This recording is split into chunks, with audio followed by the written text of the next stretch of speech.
The planet of Cthis was always a kaleidoscope of colors, its atmosphere swirling with hues that human eyes could scarcely comprehend. Dr. Evan Morris, an astrobiologist, had chosen Cthis for his research not only because of its unique biosphere, but also due to the intriguing reports of unidentified alien life sightings, which were frequently dismissed by his skeptical peers back on Earth. As Evan trekked through the vibrant forests of Zoltran 5, a region known for its luminescent flora and dense, mist-covered undergrowth, he remained vigilant, his senses attuned to the alien environment. The dense fog made visibility poor, which made the exploration both thrilling and dangerous. While navigating a particularly tricky patch of the slippery terrain, a faint sound caught his attention, a soft whimpering, like that of a creature in distress. The sound tugged at him, compelling him to veer off his planned route and into a thicket shadowed by towering ferns that emitted a soft, blue glow. As he approached the source of the noise, he found her. An alien girl, her body thin and frail, lying at the base of a luminous tree. Her skin shimmered with a faint iridescence, reflecting the tree's light. She looked up at him with large, luminous eyes that seemed to pierce through the misty air, reflecting a mixture of fear and relief. Her condition was dire. A viscous liquid pooled around her, which Evan quickly identified as blood, albeit not red like a human's but a glowing, ethereal blue. Despite the clear signs of her alien nature, the universal signs of suffering and the need for aid transcended species boundaries. Evan, driven by a mix of scientific curiosity and human compassion, knelt beside her, offering his help. "I'm not going to hurt you," Evan spoke gently, knowing full well she might not understand his words but hoping his tone would convey his intent. He carefully examined her injuries, noting several deep lacerations likely caused by wildlife, or perhaps an escape from captors. Cthis was notorious for its illegal poaching. Using the limited medical supplies he had in his backpack, he cleaned her wounds and applied biofoam, a regenerative healing agent effective on most carbon-based life forms. As he worked, she watched him, her gaze intense yet filled with an inexplicable sense of understanding. "Can you understand me?" Evan asked after stabilizing her condition. To his surprise, she nodded slightly, her voice a soft musical tone that resonated with the hum of the forest. "Yes, human," she whispered in broken yet comprehensible English. Evan's eyes widened in astonishment. It was rare for any of Cthis's known species to speak a human language. This revelation sparked more questions. Who was she? How did she come to learn English? "I'm Evan," he introduced himself, trying to keep the conversation simple and straightforward. "What's your name? Who did this to you?" "Lyra," she said. Her voice grew steadier as she seemed to gain some strength from the medical treatment. "I escaped. Others, they did not want me to live." Evan's mind raced. Lyra's situation suggested complexities involving local conflicts or alien politics, areas far beyond the scope of his mission on Cthis. Yet, here he was, pulled into her story by a thread of shared humanity. "Rest now, Lyra. We'll get you to a safe place." Evan glanced around, aware of the fading light and the dangers that nightfall could bring on an alien planet. He helped her up, supporting her weight as they made their way back to his research camp. As they walked, the forest seemed to watch, its glowing eyes peering out from the shadows. Evan knew that saving Lyra might have endangered his research and possibly his life, but as they moved through the luminescent undergrowth, a bond formed, a silent agreement that he would protect her, no matter what lurked in the darkness of Cthis. And so, against the backdrop of a world that was alien to both, yet strangely uniting, Lyra's condition stabilized, but her presence at Evan's camp introduced a new set of challenges. He had to conceal her from his team, not out of distrust but to protect her, and perhaps his research's integrity until he could understand the broader implications of her existence. He set up a makeshift shelter for her within a secluded nook, hidden by the natural drapery of violet creeper vines. Over the next few days, as Lyra regained her strength, she shared fragmented stories of her people, the Ilari, a race known to the galactic community only through whispers and fleeting encounters. They were a reclusive species, gifted in ways that science was only beginning to understand, particularly in bioluminescence and energy manipulation, which explained the glow of her blood and her seemingly mystical ability to blend with the Ctharian flora. Evan documented everything, balancing his scientific curiosity with the growing personal bond he felt. Lyra's knowledge of Earth and its languages came from an Ilari fascination with distant cultures, facilitated by an ability to tap into transmissions from spacefaring civilizations. One evening, as the twin moons of Cthis rose, casting a surreal glow over the camp, Lyra's conversation turned solemn. "My people are dying, Evan. We're hunted for what runs through our veins, this light, this energy. It's prized by many." Evan's heart sank. "Is that why you were left injured in the forest?" "Yes," Lyra confirmed. "A faction within our species collaborates with offworlders, trading our essence for protection, for technology. I escaped their last attempt to harvest me." The revelation struck a deep chord within Evan. The scientific marvel of discovering a new life form now shadowed by the moral and ethical quagmire of her plight. As he looked into Lyra's eyes, glowing softly in the moonlight, he realized that his mission had evolved beyond mere research. "We need to find your people, Lyra. We need to tell your story," Evan proposed, his voice firm with resolve. Lyra nodded, her gaze mixed with fear and hope. "I can guide you to them, but the path is perilous, and we are likely being hunted." Evan prepared for the journey ahead. They would need supplies, stealth, and a bit of luck. He reached out to a few trusted colleagues for discreet assistance, ensuring any communication was encrypted to avoid drawing attention. As preparations were underway, an unexpected message arrived at Evan's personal communicator, a scrambled, barely decipherable signal that he eventually traced back to an old friend, Captain Alyssa Grant of the Starship Horizon. "Evan, heard you're onto something big. Need backup?" His reply was swift and cryptic, only confirming his location and the word urgent. 2 days later, as the first hints of dawn colored the alien sky, a sleek silhouette cut through the atmosphere, descending toward the camp. The Horizon had arrived, quieter than expected, its technology evidently upgraded to suit covert operations. Alyssa disembarked, her presence a blend of authority and concern. "You better have a good reason for dragging me out here, Evan," she said, though her tone softened as her eyes landed on Lyra. After a quick exchange of information and introductions, Alyssa's demeanor shifted from skepticism to that of a determined ally. "We're in this," she affirmed. "Let's save your people, Lyra." With the Horizon's resources and Alyssa's expertise in navigating galactic conflicts, they set a course for Ilari territory. The ship lifted off, leaving behind the camp and heading toward an uncertain confrontation, carrying a crew united by a common cause: rescue and revelation. As Cthis faded into the backdrop of stars, the crew prepared for what lay ahead, unaware of the eyes that watched their departure, or the forces that were mobilizing against them in the shadowy realms of space politics. The voyage to Ilari territory was fraught with tension. The Horizon sliced through the void, its engines humming a steady bass that reverberated through the hull. Lyra spent hours staring out at the cosmos, her thoughts unreadable as she watched the stars. Evan often joined her, trying to offer comfort without intruding too much into her contemplation. Alyssa briefed her crew, making it clear that their mission was unofficial and highly sensitive. "This is a rescue op, plain and simple. We're not here to start a war with anyone, but we are here to protect one of our own now," she declared, her gaze drifting to Lyra. Lyra's guidance was invaluable. She directed them to a less frequented sector where her people were likely hiding. As they neared, the starship's sensors picked up anomalous energy readings, akin to the bioluminescent signatures Lyra had described. "We're close," she murmured, a mixture of excitement and fear lacing her voice. Suddenly, the ship's alarm blared an incoming craft, unregistered and moving fast. "Pirates, maybe, or bounty hunters," Alyssa muttered, her fingers dancing across the control panel to maneuver the Horizon into a defensive stance.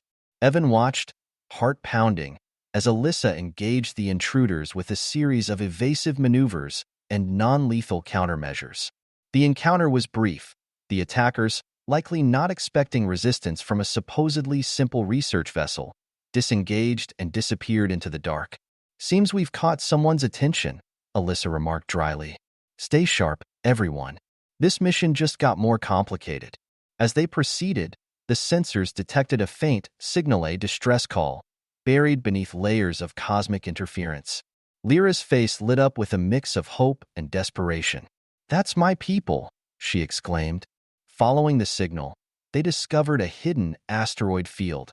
The rocks hollowed out and transformed into makeshift habitats. It was a clever camouflage, using the natural chaotic movements of the asteroids to mask their energy signatures. Docking at one of the larger asteroids, the crew donned their spacesuits and prepared to disembark. Lyra led the way, her suit equipped with additional sensors to communicate with her people's technology. Inside the asteroid, they found a scene of despair. The Ilari were few, mostly elders and children, their faces etched with weariness. The habitat was functional but stark, the bioluminescent glow that characterized Lyra's people dim under the strain of survival. The reunion was bittersweet. Lyra's return brought joy and relief, but it was clear that these were a people under siege. The elders spoke of frequent raids and the loss of many to the illicit trade in their life-sustaining essence.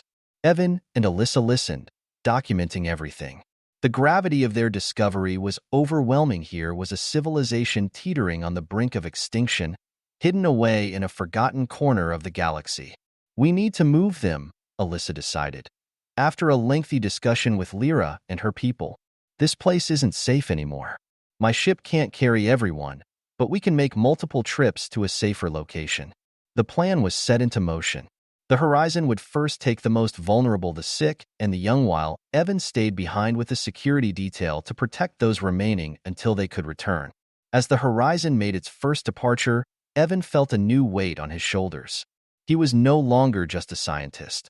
He was now a guardian of a fragile alien culture, standing with them in their darkest hour. Meanwhile, unbeknownst to them, their movements were being monitored. The initial attackers had relayed the location of the Ilari to their employers, and a much larger force was now converging on the asteroid field, drawn by the promise of capturing the elusive Ilari and unlocking the secrets of their bioluminescence for themselves. As the Horizon shuttled the first group of Ilari to a safer location, tension mounted back at the asteroid. Evan coordinated with the remaining security team to fortify their temporary stronghold. Makeshift barriers were erected, and surveillance equipment, cobbled together from the ship's spare parts, monitored the space surrounding their hidden enclave. Meanwhile, Alyssa piloted the Horizon with calculated precision, using the asteroid belt's erratic paths to mask her trajectory from any prying sensors. She delivered the first group of Ilari to an uninhabited moon, chosen for its lack of strategic significance and minimal resources, making it undesirable to potential aggressors. Back at the asteroid, Lyra worked alongside Evan, her understanding of Ilari technology proving crucial in enhancing their defensive capabilities. "These asteroids have natural magnetic fields we can manipulate to create a more effective cloaking shield," she explained, her hands moving deftly over a panel, her fingers illuminated by the pulsating light of the console. As they adjusted the settings, a sudden spike in the sensor readings alerted them to incoming ships. "They're not hiding their approach," Evan noted, peering at the display. "It seems they don't care who knows they're coming." Lyra's face hardened, her usual luminous glow tinged with a steely resolve. "They're confident. My people's stealth technologies have never been fully tested against such a direct assault." The initial skirmishes were light, likely tests of their defenses. Evan and the team responded with non-lethal force, adhering to Alyssa's strict rules of engagement. But when a small armada appeared on the horizon, it was clear that the situation was escalating beyond what their minimal firepower could repel. Alyssa's voice crackled over the comm system. "I'm on my way back, Evan. Hold your position. We've got a plan." The plan was risky. Using the Horizon as a decoy, they would lure the attackers away from the asteroid, giving Lyra and the others time to activate an ancient Ilari artifact that, according to Lyra, could make the asteroid temporarily undetectable. As Alyssa's ship zoomed back into the fray, its engines roaring defiantly, she executed a series of maneuvers that dazzled even the most seasoned pilots among the attackers. The Horizon zigzagged through the asteroid field, its aft cannons firing bursts of ionized plasma that disrupted the enemy's navigation sensors without causing irreversible damage. On the asteroid, Lyra's hands moved with urgency. "The artifact takes time to activate, and it needs direct exposure to the asteroid belt's magnetic field. We have to take it outside, she instructed, her voice calm despite the clear danger. Evan suited up, ready to escort her. Together with 2 other crew members, they ventured out onto the rocky surface of the asteroid. The cold vacuum of space was unforgiving, and the bulky suits made their movements cumbersome. Outside, they placed the Artifact A crystalline structure that pulsed with a deep blue light at the asteroid's magnetic pole. Lyra chanted in her native tongue, a melody that resonated with the crystal, causing it to glow brighter and brighter. Back on the horizon, Alyssa watched the battle unfold. She maneuvered her ship between the attackers and the asteroid, buying time with every second. The attackers, frustrated by her elusive tactics, began to regroup for a more coordinated strike. The crystal reached its peak luminosity, then emitted a blinding flash that enveloped the asteroid, bending light and sensor waves around it, effectively rendering it invisible. The attackers, now confused and unable to locate their target, faltered, their formations breaking. Alyssa seized the opportunity to strike, disabling the lead ship's engines, which caused a cascade of minor collisions among the enemy fleet. With the attackers in disarray and the asteroid hidden from sight, the Horizon made a swift return, docking.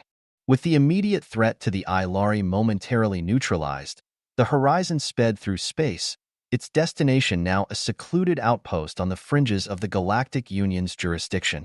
Alyssa had contacts here, old allies from her days as a freighter pilot, who could offer refuge and possibly a new beginning for Lyra's people. The atmosphere aboard the ship was a blend of relief and anticipatory tension. Lyra, seated beside Evan at a viewport, watched the stars streak by, her expression thoughtful. "This is only a temporary solution, isn't it?" she asked, her voice a soft echo in the quiet of the observation deck. Evan nodded. "Yes, but it gives us time to plan, to build something more sustainable for your people." Lyra's luminous eyes turned to meet his. "And what of us, Evan? What happens when my people are safe? Where do you go?" Evan smiled, a gesture tinged with both sadness and determination. "I go where I'm needed, Lyra, where we're both needed. We've started something bigger than either of us. I want to see it through, with you." As the Horizon approached the outpost, Alyssa briefed her crew on the delicate nature of their mission. This isn't just about finding a safe harbor for the Ilari, it's about forging alliances, making a stand. The Galactic Union needs to recognize the Ilari as a sovereign people, protect them under interstellar law. The outpost was a bustling hub of activity, a melting pot of cultures and species. Here, in the chaotic dance of interspecies commerce and diplomacy, Evan and Alyssa began their work, meeting with delegates, sharing the plight of the Ilari, showcasing the evidence of their suffering and the potential benefits of their unique abilities. Lyra, too, became an ambassador for her people, her poignant story and dignified presence winning over many who might have otherwise turned a blind eye. Her words, imbued with the gravitas of her experiences, echoed through the chambers of hastily arranged diplomatic meetings. Weeks turned into months. The outpost became a temporary home for the Ilari as negotiations continued. Slowly, through persistence and the growing network of support from various corners of the galaxy, the Ilari's situation began to garner significant attention. Finally, a breakthrough came. The Galactic Union agreed to convene a special session to address the situation. The assembly was tense, with delegates from various planets voicing their concerns and interests. Evan and Lyra, standing side by side, presented their case with compelling clarity. The vote was close, but in the end, the Union declared the Ilari a protected species, granting them sanctuary and resources to rebuild their society in a secure sector of the galaxy. The decision was a testament to the efforts of Evan, Lyra, and all who had stood by them. As the Horizon prepared to leave the outpost, Lyra looked out over the crowd of her people, now buzzing with hope and the prospect of a new beginning. She turned to Evan, her hand reaching out to his. "You saved us, but you also showed us how to save ourselves." Evan clasped her hand, his heart full. "We saved each other, Lyra, and we'll keep doing so, for as long as we can." Together, they watched as the Ilari began to board the transport ships that would take them to their new home. A sense of accomplishment filled the air, but so did a sense of responsibility for the future. As the horizon lifted off, heading back into the vast, star-filled expanse, Evan and Lyra knew their work was far from over. But they faced it together, as partners, as allies, as a symbol of what unity and compassion could achieve in the vast tapestry of the cosmos.